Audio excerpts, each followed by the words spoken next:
हे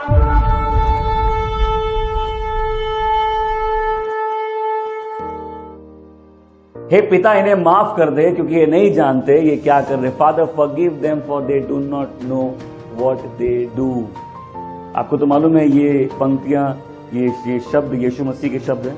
आपको मालूम है अपने मरते समय अपने मारने वालों को माफ करने के लिए प्रभु ने ये प्रार्थना की और बोला, पिता इन्हें माफ कर दे क्योंकि ये नहीं जानते ये क्या कर रहे हैं। कितने लोग हैं वो नहीं जानते ये क्या कर रहे हैं।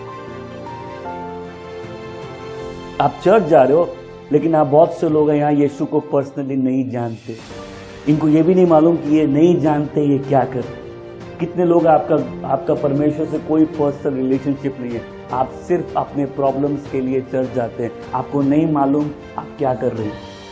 कितने लोग हैं आप अपने मुंह से ऐसी ऐसी बातें बोलते हैं जिसका इफेक्ट आप अपनी लाइफ में खुद जो खुद बुरे बीज आप अपनी लाइफ में सो कर रहे हैं और पिता बोल रहे हैं इनको नहीं मालूम ये क्या कर रहे हैं। इसका मतलब इग्नोरेंस होता है जब कोई किसी बात से अनजान होता है। मैं सब बोलेंगे अनजान। इग्नोरेंस मतलब जब कोई अनअवेयर होता है, जब किसी को मालूम नहीं होता। और सबसे ज्यादा भाग्य डेस्टिनीज डिस्ट्रॉय होती है इग्नोरेंस के कारण, डेविल के कारण नहीं। ऑब्वियसली एक्सपेक्टेशन है कि ये साल पिछले साल से बेटर होगा, लेकिन बहुत से लोग आपकी लाइफ को देख के प्रभु बोल रहे हैं इनको नहीं मालूम है क्या कर। अगर आप चर्च में जाते हो प्रभु से रिश्ता नहीं है, प्रभु बोल रहे हैं इनको नहीं मालूम है क्या। They are unaware, they are ignorant. एक बार एक लड़की को दर्शन मिला, इस दर्शन में प्रभु बोले और तुमको चर्च लेके जाता हूँ तुम्हारे। उसके चर्च लेके गए, उसके चर्च में दिखाए, प्रभु बोले बहुत सारे लोग थे, बोले ये आया है अपनी हीलिंग के लिए, ये आया अपनी ब्लेसिंग के लिए, ये आया इसको बिजनेस में होती है, वो आया मैरिज ठीक करने के लिए।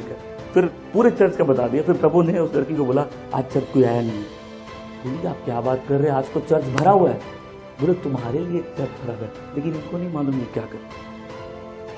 पिता इन्हें माफ कर दे, ये नहीं जानते ये क्या कर। ये एक लाइफ जो इग्नोरेंस में जी जाती है, एक लाइफ जहां अब बहुत चर्च में 90 से ज्यादा % लोग ऐसे आपको प्रभु से कोई लेना देना है ही नहीं। चर्च में अधिकतर लोग हैं इनको प्रभु से कोई लेना देना है ही नहीं।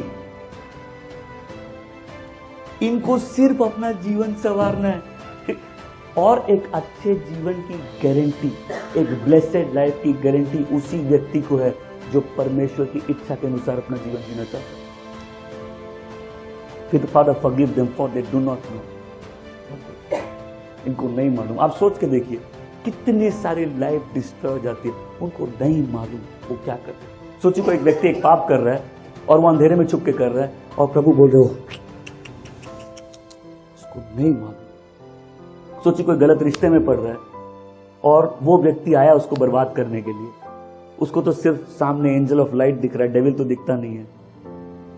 और प्रभु बोल रहे हो इसको नहीं मालूम।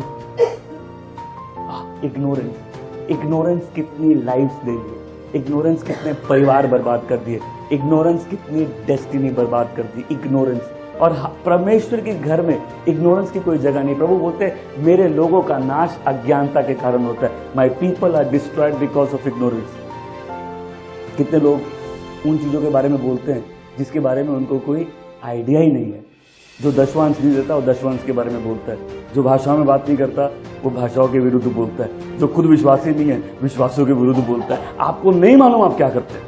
कई लोग हैं आप लीडर्स और पास्टर्स के विरुद्ध बोलते हैं और आपको भी नहीं मालूम कि प्रॉब्लम आपके पीछे लाइफ में घूमती रहती है, लेकिन आप कनेक्ट नहीं कर पाते। प्रभु बोलते हो इनको नहीं मालूम ये क्या करते। इग्नोरेंस, में सब बोले इग्नोरेंस। अज्ञानता कितने लोगों की जान ले लेती है, कितने सारे भाग्य को अज्ञानता बर्बाद कर देता है। अनअवेयर, लैक ऑफ नॉलेज, उनको मालूम नहीं था, उनको पता नहीं था। कई बार अगर आपको न्यूज मालूम है कि सामने कहीं हादसा हुआ है, आप वहां जाएंगे नहीं क्योंकि जो आपसे पहले गया उसको नहीं मालूम था। और थोड़ी देर पहले हाईवे में एक गाड़ी गिर गई और एक आदमी मर गया। अनजान था कि आज कोहरा बहुत ज्यादा निकलना नहीं चाहिए था। इसीलिए किसी के लिए इंफॉर्मेशन एक लाइफ चेंज करने वाली चीज बन जाती है। कौन सुन रहा है मेरी बात को? इसीलिए तो वचन है ना कि जाओ पूरे दुनिया को जाकर सुसमाचार सुनाओ। क्यों? क्योंकि जब तक इंफॉर्मेशन नहीं है कोई एक्ट कैसे करेगा। कि अगर आपको लाइफ बदलनी है, आपको गॉड के प्रिंसिपल्स को पकड़ना होगा, आपको गॉड के पर्पस को जानना होगा। जो व्यक्ति ये नहीं समझता कि परमेश्वर की योजना क्या है, उसकी लाइफ हमेशा उस फुटबॉल फील्ड में फुटबॉल की तरह होगी। उसको क्या करते लोग,